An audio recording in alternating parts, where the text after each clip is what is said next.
Hi, folks. This is Jonathan Phoenix, the Carolina Storyteller, coming to you with an important message.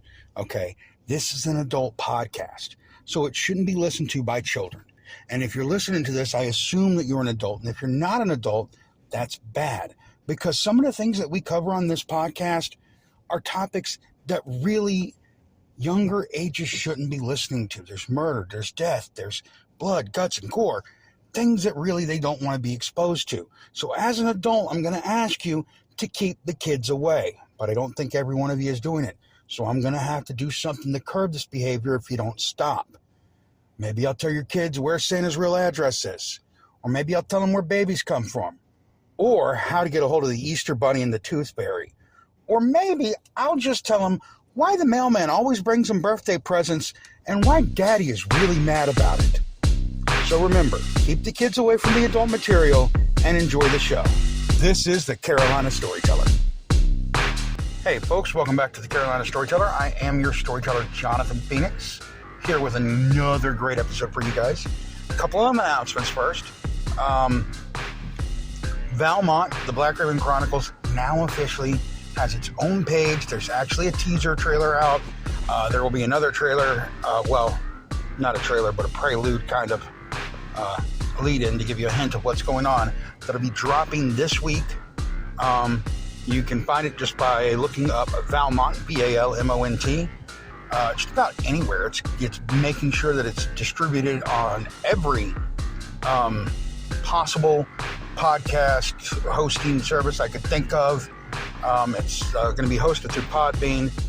We were able to afford that to make sure that we got that thing going, so be sure to get out there and take a look at that. Also, if you go and look at that and subscribe to that, and you'll want to find out more about the show, head over to the Patreon, patreon.com/The Carolina Storyteller, and you can listen to interviews with the cast from the Vampire Queen Jacqueline, who is my assistant director on the project and is just enjoying putting people on the spot and digging out all the good information. There's some really great interviews, some really great cast members, some really great stuff going on, and you can find out all about it by going to patreon.com/The Carolina Storyteller, supporting this podcast and that one. It's two shows you can support just by going there, and you can help us to make sure that we continue to produce quality material that you guys will just love to listen to. So please go to the Patreon, show some support, and pretty soon merch is going to be coming around. So Christmas is coming up. You got to buy the Christmas presents, and what better Christmas present than to buy a Valmont t-shirt or a Carolina Storyteller coffee mug? I mean, come on, who doesn't want a coffee mug that says "The Lizard Man Rocks" or "Lavanya was framed"? I don't know about you, but I would definitely want one. So you can find out all about that by going to patreon.com/The Carolina Storyteller or thecarolinastoryteller.com. Now, I've chilled for a few minutes and I'm ready to get started on a story. Aren't you ready for a story? I know you are. I mean, of course you're ready for a story. Have I got a story for you? But I didn't come up with this story, unfortunately. This story was actually a viewer request. So I'm going to give a shout out now to Liz, my friend from Ouch Was That a Ghost, who during a conversation said, I really want to hear you do this story. And I'm like, okay. And Liz has requested that I do a few stories. And this is really the first one that I've gotten around to doing. But Liz, this is your fault. Just so you know. So, again, thank you to Liz from Ouch Was That a Ghost for suggesting that today we talk about spontaneous human combustion. Dun, dun, dun. Sorry, I don't have a sound effect guy, so I have to do it myself. But yes, spontaneous human combustion. That rumored event that happens where a human suddenly bursts into flames and quickly burns to ash. If you can't tell in my voice, I am a real skeptic about this one. And there's a reason why. I worked as a firefighter for over a decade and a half, okay? It was 17 years in the fire department. I have a degree in fire science and emergency management. I'm kind of an expert on this stuff. And when I tell you that it doesn't work like that, I'm not lying. The only problem is that, granted, while I know science says it doesn't work like that, there are reported cases where apparently, somehow, it does. So, let's get into a little bit of the science on it real quick, because I just love the science. So, for fire to work, if you do not know, you need 3 things. Well, technically 4, but we're not going to get into the 4th one. You need oxygen, you need fuel, and you need some type of heat source. Now, everything has what's called an ignition temperature.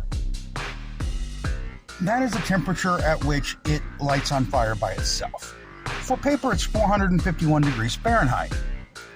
Nice little neat fact that you might want to find. In fact, it's the reason the book by Ray Bradbury was named 451 degrees Fahrenheit, because it's about burning books, and books were made of paper. So yeah, there's that fact. Self-ignition temperature means that it is the temperature that something has to be raised to where it will automatically burst into flames and burn on its own. Before that temperature, it will not burn. And this is, everything has this somewhere. There's liquids have it. Of course, like the ignition temperature for gasoline is like 120 degrees, I think, or something like that. Oil that you cook with actually has a very low ignition temperature. This is why if you leave a pot of oil on the stove, it will burst into flames sometimes. And that's how you get burning oil. It's not that a flame reaches up and touches it, or that it touches the eye. It's that it gets hot enough that the oil self-ignites. It reacts with the oxygen and produces fire. And this is really how a lot of kitchen fires start, is from grease self-igniting because it becomes hot. Something you should know in the future, and that way you have an idea about, watching the temperature in your kitchen so that you don't self-ignite your grease. Kitchen fires are very dangerous. Be very careful when frying. Why am I bringing up self-ignition? Well, because spontaneous human combustion literally involves self-ignition. The idea behind it is that the human body catches itself on fire. In fact, in most cases where spontaneous human combustion has been recognized as being the cause, the main reason that it is because there is no source of ignition that they can identify. There's nothing that would have caused the fire. So they have no way to rule except for the body just spontaneously caught fire somehow. Which, is a little weird when you say that. If you think about it, that guy was just sitting there and he just burst into flames. Okay. Now, that's all well and good. A human body bursting into flames, I could see that as being a problem. But the other thing with spontaneous human combustion is that there's the time and the heat factor. Now, in order for humans to burn to ash, they have to, if you've ever heard of cremation, which is where they take a body and literally burn it to ash, and then you get the ashes and you put them in a little jar and you put it up on your mantle, and you've got the leftovers of grandma sitting on your mantle for the rest of your life. Grandma's just sitting in a little jar up there the whole time. It's a dead body up there, burned to ash in that little jar. And if you know anybody that has a little jar that's sitting up there and they say, "Oh, that's your grandpa's ashes," guess what? Your entire life, grandpa's been sitting up in that little frickin' jar. That whole time, that's what that's been, dead body right there. Not saying it's creepy or anything, but I'm just saying, dead body right there in the living room. It's dead body. Don't care if it's been cremated, it's still a dead body. Beside the point. Cremation is done at like 2,500 to 3,000 degrees, I think. It might be a little higher than that. It might be closer to 5,000 degrees. That's really, really hot. Okay? For example, you burn yourself at around 175 degrees. You can get a minor burn at 175 degrees. At 200 degrees, you're definitely getting a minor burn. Water boils at 200 degrees. That's the temperature that water boils. All right? 451 degrees, paper automatically catches on fire. So when I tell you that the human body has to be at like 5,000 degrees, 4,000 or 5,000 degrees before it can be burned to ash, you have to understand that's a huge gap. Huge gap. I mean, think about it. You know how hot it gets at 105 degrees in the middle of the summer. Imagine if it was 5,000 degrees. Well, you don't have to imagine. Because remember, the sun is extremely hot. Probably around 6,000, 7,000 degrees. Well, probably more than that. Probably closer to 40,000 degrees, I think. I can't remember. I don't know the math, and I'm not really looking into it. Lava is usually around 3,000 degrees. Okay, lava. And the body has to be hotter than lava before it can be reduced to ash. That's how hot they have to get the body to reduce it to ash, and it still takes some time. And spontaneous human combustion is supposed to be just like spontaneous. Like, all of a sudden there's a body, it bursts into flames, and now the body has burnt itself into ash. What are we gonna do? Oh, woe is me. Which brings me to the other thing. Time. A human body, even if it is raised to that temperature, is going to take time to burn. Have you ever had a fire? When you put the log on the fire and the log starts burning and the log gets up to the temp where it's got fire going on it, it doesn't just instantly turn to ash. It takes maybe half an hour to an hour to 2 hours, depending on the size of the log, for the fire to burn all of that material and turn all of that material to ash. So it can't just be done instantaneously. No matter how hot you get the fire stoked, it still takes time for the process. So the way these things happen, the timing is off. And lastly, the biggest thing that I have a problem with is that in cases of spontaneous human combustion, you have the evidence that is found is typically a pile of ashes surrounded by generally a lot of untouched, undamaged things from the fire. Now, why does that bother me? Well, because a hot fire radiates heat. And we've already discussed that a lot of things at certain temperatures auto-ignite. They burst into flames on their own. So if I tell you that the human body has to burn at, 3,000, 4,000, 5,000 degrees to turn to ash, then you should assume that everything nearby, gets that radiant heat. Remember I mentioned the sun being so hot? Well, it is millions of miles away. Okay, at the speed of light, it takes 8 minutes to get to the sun. That's how far away it is. It is that far away, and yet it is the source of heat that heats our planet every day. It radiates heat off of itself, and that comes so far that it keeps our planet nice and warm, and that's why they call it a sunny day, and that's why we have 110 degrees during the summer. Also, when we move further away from it, that's why we have 32 degrees during the winter, because when we're not as close to the sun, we're not getting as much radiation from the sun. So, in a small room, a 5,000 degree heat source would spread, it should be spreading that heat everywhere. And if it's heating everywhere all around it, then those things should be catching on fire too. But in the cases of spontaneous human combustion, they don't. And that's where the science doesn't match up. But as I said, even though the science doesn't match up, there are still cases. And now we're going to get into some. So let's get into these cases. The first case I want to talk about occurred in the 1950s with a young lady named Mary. She was 76 years young. She lived alone. And Mary was apparently slightly overweight by what her child said.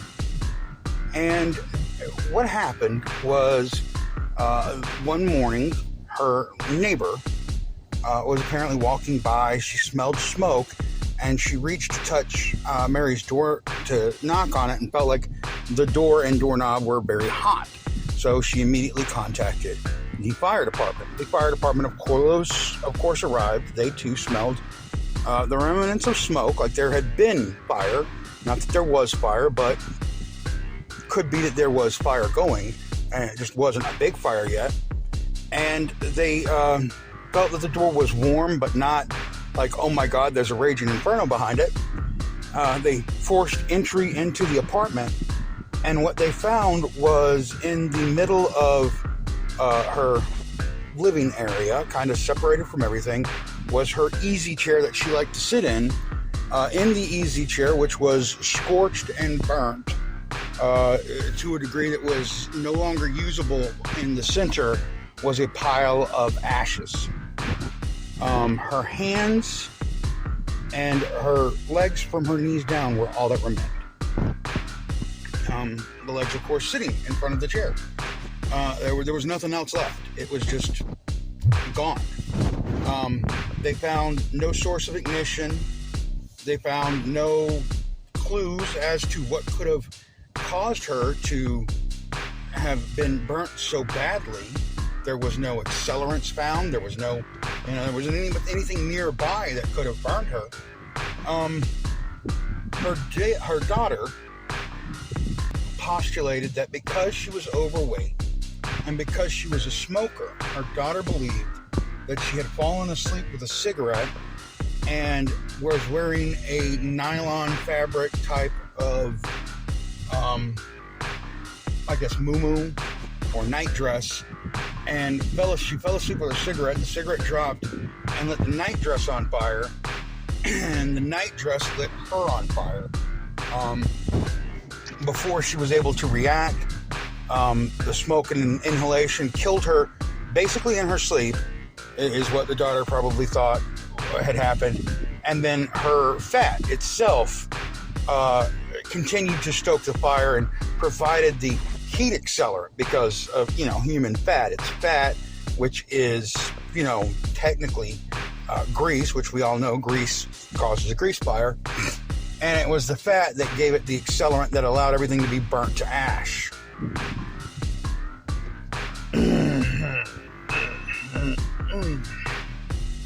Folks, grease fires start at around like 375, 400 degrees, just so you know. Most oils self-ignite at that temperature. We've already talked about this earlier, self-ignition. But they don't freaking take temperature up to 4,000 degrees. It's just not, you'd need a steady stream of something like propane to do that. But what does the firefighter know? So this is our first case. But wait, there's more. Now, if I didn't mention it before, Mary's case was in Wisconsin in the 1950s. Our next case takes place about 20 years later, in the 1970s, but it takes place in Pakistan. Way in the fuck over there. Where near 30 minutes had passed between the time that his son had seen his elderly father, and he came back and found his elderly father had caught fire and literally reduced to basically a pile of ash. The only evidence that the elderly father was there were his shoes, which were miraculously kind of unburnt, and of course the feet were still in them. But all the rest of them was burnt to ash. Now, this is insane, to say the least. But once again, firefighters, responded. There was no damage to anything around the area. What they did mark in this case were scorch marks on the ceiling. Whatever had happened had burned very hot, very fast, and it was burning hot enough that it did burn the ceiling. So I say there was no damage to the area. There was damage directly above. But anytime you have a fire, you should expect damage directly above. It doesn't matter if it spreads or not. Candle can actually cause that over time, because heat does what? It goes straight up. So that wasn't surprising. It was just evidence that there was a very hot, very fast flash burn there. But there was still no explanation of what caused it, what initiated it. It was believed that he had a penchant for hot, spicy foods, and that he had eaten something that interacted within his stomach with other things, and the chemical reaction caused a burst of heat, which caused him to burst into flames. Yes, this is the explanation he gave. His hot and spicy diet was so hot and spicy that it burned him alive. Folks, I'm not making this shit up. I wish I was. I really do. And of course, this is the early 70s. And this man was only in his 50s. And yes, it was believed he was overweight. But, folks, I wouldn't just stop there if I had, one overweight guy and another overweight guy. So I've got to go into the 90s, and I've got to kind of skirt over towards jolly old England, where a man was discovered after only a few hours, with only his hands left, one of them still holding a pint, and he was, of course, an alcoholic. Now, this man was not obese, but he was a heavy drinker. And again, he was a smoker. And while they could find no ignition source, no accelerant, the furniture where he was sitting, the furniture was actually salvageable. It was not damaged so horribly that it could not have been reupholstered.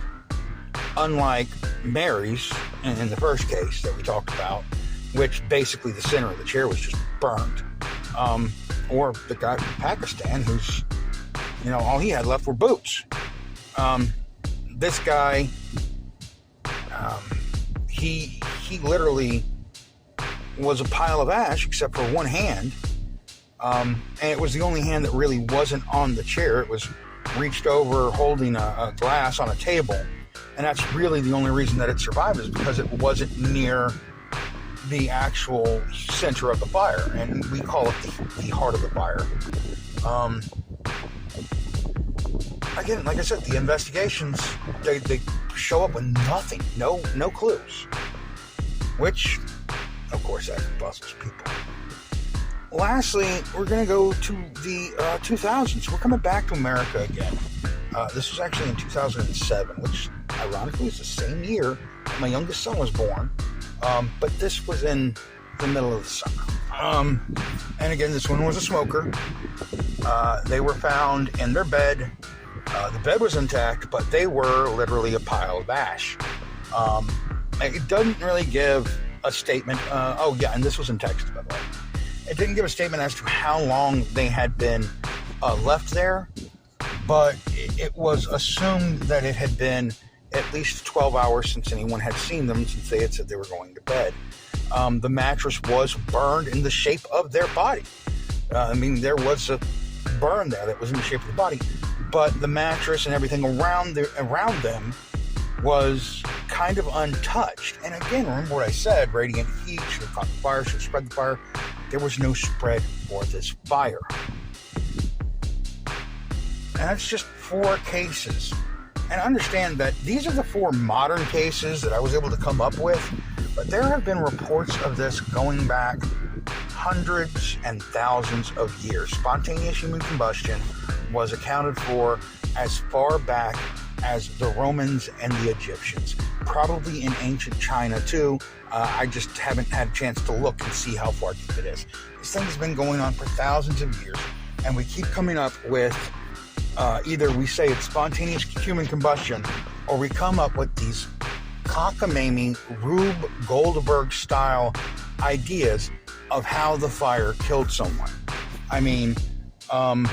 As I said, the guy in England, they said he had alcohol, and the alcohol became flammable and set him on fire. Somebody else said it was their diet. That guy in Pakistan, his diet caused him to set on fire because they were fat and a cigarette dropped. These things don't necessarily burn you alive. And then let's not forget the other big factor here is that if you're on fire, you're going to feel it, and you're going to move around and try and put yourself out. And that's going to cause the fire to spread. The fire didn't spread, and they literally stayed where they were. So were these people dead before the fire started? Were all of them dead? And if they were all dead, how long were they dead? You know, we have one guy, he had been seen within 30 minutes of being a pile of ash. And we have another person, it had been over 12 hours.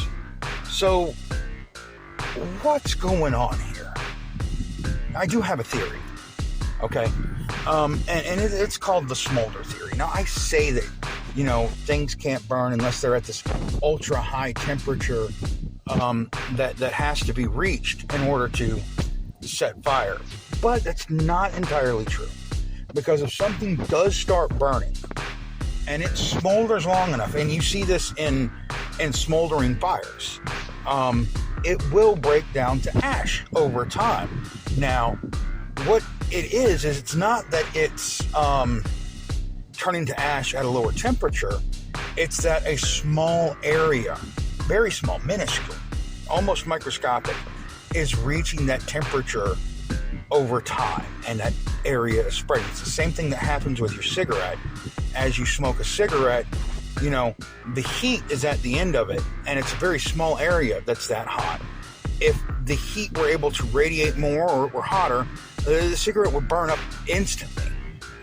But because of the way thermodynamics works, unless you draw air in and increase that heat, the heat is just going to take its slow time, burning the cigarette down, eventually burning it to ash. And were someone to die with a cigarette in their mouth, and it dropped and it ignited something that was on them, and that started a small fire, and that fire eventually began to burn and continue to burn, and, you know, of course it would dry out the human body first, and then the human body would become flammable, and it would start to burn that, and over time that fire could feasibly smolder and keep going long enough to reduce a human body to ash. In theory, understand this is a huge theory, and this is me just throwing it out because I know a little bit of science, and I want to play with my scientific brain for a minute. But all in all, there's no clear explanation as to why these fires happened, or as to how they were able to burn human bodies to ash. And folks, that is our story. Spontaneous human combustion. It is longer than normal, but it's just because this is just it's kind of a big one. Thanks a lot, Liz. Really. No, seriously. I'm glad that you listened, and I hope you enjoyed this one, and I hope you enjoyed the science behind fire and how it's driving me nuts that this is actually a thing that exists. Folks, remember, if you like the podcast, if you want to hear more, you can go to patreon.com/The Carolina Storyteller. Get lots of exclusive stuff. You can check out everything that's going on with Valmont. Also, you know, bonus episodes and things. All of it's there at patreon.com/The Carolina Storyteller. Also, you can go to thecarolinastoryteller.com, and you can find our merch store where you can get all kinds of cool goodies and neat stuff that you can have. We've got more merch on the way, and that means more things for you to get. Christmas is coming up. Today, a great day to start your Christmas shopping, and start your Christmas shopping by getting something from The Carolina Storyteller. Thanks for listening, guys. We'll see you next time. And as always, stay spooky, my friends.